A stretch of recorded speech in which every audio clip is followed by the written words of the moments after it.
generally speaking, everything you do is for humanity. Why? Why are we worth it? Why do you care about the politics? Why do you care about multiplanetary species? Consciousness, you mentioned that, but like, Yeah. do you ever get like, feel like that's maybe not the case or not true?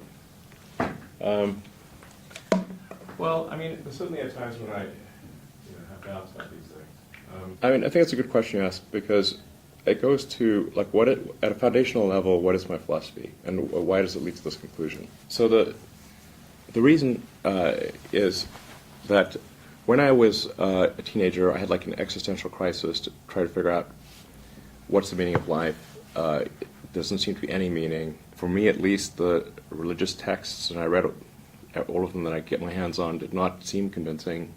Then I started reading the philosophers. Be careful of like reading German philosophers as a teenager. It's definitely not going to help with your depression.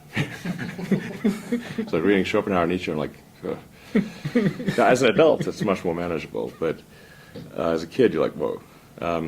So then I was like, man, I'm just like struggling to find meaning in life here. And then I read Hitchhiker's Guide to the Galaxy, and basically what Douglas Adams was saying is that we don't really know what the right questions are to ask. Like, the question is not what's the meaning of life. In the Hitchhiker's Guide to the Galaxy, and Earth, it turns out, is a big computer and its goal is to answer the question, what's the meaning of life? And Earth comes up with the answer 42. This is where the 42 number comes from. And 420 is just 10 times 42. 100 magnitude. Yeah.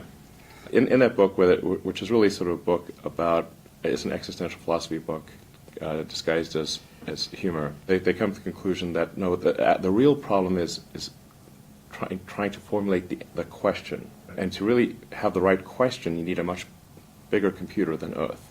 And so maybe one way of characterizing this would be to say the universe is the answer. What is the question? What are the questions? The more we can expand the scope and scale of consciousness, the better we can understand what questions to ask about the answer that is the universe.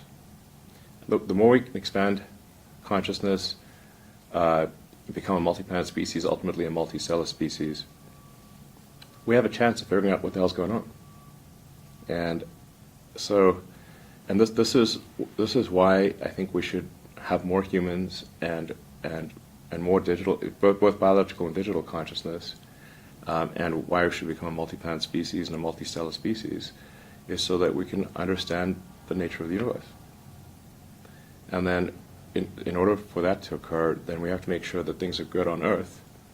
We don't want Earth to disappear. So sustainable energy is important.